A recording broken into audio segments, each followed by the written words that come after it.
咖啡。咁首先咖啡咧，網上邊都講好多有幾好咁樣啦，又話乜抗氧化物啦，又話反正各種嘅好處啦。咁但係對於我嚟講，咖啡咧就真係因人而異嘅，即係有啲人飲完嘅話就心跳加速啊、心悸啊嗰啲咁樣，所以就好睇人嘅。咁首先咖啡最簡單就分冷萃同熱萃啦。咁佢嘅萃取方式唔一樣呢，咁佢嘅感覺都唔太一樣嘅。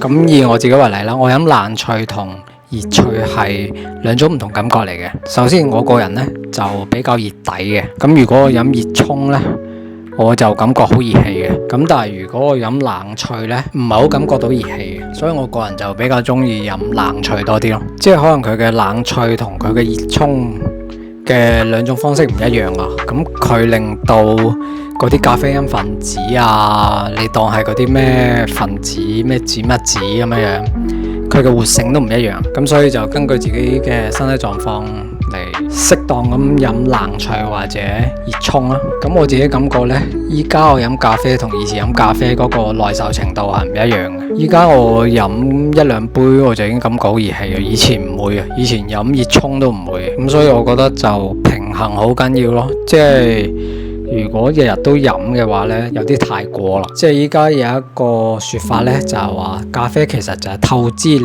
未來嘅體力，嚟令到你依家好有動力咁樣嘅啫。咁但係你遲早都要還噶嘛。咁你一還嗰下呢，就攞命啦。咁冷萃同熱萃嘅唔同嘅地方呢，就係你冷萃嘅話你就冇咗嗰層油脂咯。咁如果你想飲咖啡飲得健康有益啲呢，咁就盡量唔好飲深烘嘅咖啡，盡量飲啲淺烘嘅咖啡，同埋啲日曬啊或者水洗啊，冇咁多奇奇怪怪嘅嗰啲加工方式嘅嗰啲咖啡豆，就根據翻自己嘅狀況嚟調配嗰個量咯。因為我以前呢就真係差唔多每日一杯嘅，咁但係我而家呢基本上可能一個星期一杯，有時候一個星期一杯都冇啊。即係咖啡嘅話，我個人覺得係唔太適合熱底嘅人飲嘅，即係如果你係寒底嘅人，我覺得會比較適合啲。一嚟我自己飲上去感覺會有少少熱氣之外呢，仲會有少少燥嘅，所以對於我呢啲熱底嘅人，我自己覺得就唔係太適合嘅。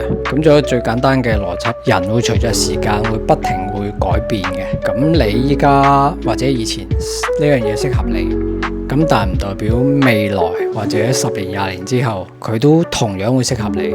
要問問自己究竟依家仲適唔適合你自己，問下自己個身體咯。健康其實就好簡單嘅啫，你適唔適合你個身體會好自然咁講俾你知嘅。首先第一個感覺你舒唔舒服先啦。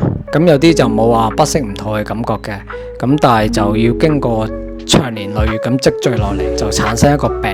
咁到咗嗰陣時，其實就係個身體話俾你知，你係唔適合某一啲嘢。咁呢個要大家檢討翻自己嘅就係一直以來自己嘅生活習慣究竟係有邊一方面係唔啱自己嘅，先至會導致呢一個情況發生。因為我哋病嘅話呢，其實唔係突然之間產生嘅，好多嘅病，特別係慢性病都係長年累積落嚟嘅。咁所以你長年累積落嚟，咁即係證明你一直都有啲唔適合你身體嘅一啲環境啊，一啲操作令到你產生嗰個病。咁所以當我哋有啲咩唔妥或者產生病痛嘅時候呢，就需要改變我哋嘅生活模式。咁如果你唔去檢討，唔去改變嘅話呢，咁其實你醫好咗個病或者醫好咗個症狀之後，其實過冇耐你都會再復發。咁所以你要治本呢，就要從自己嘅生活各方面去改變。好，今日嘅分享就係到呢度。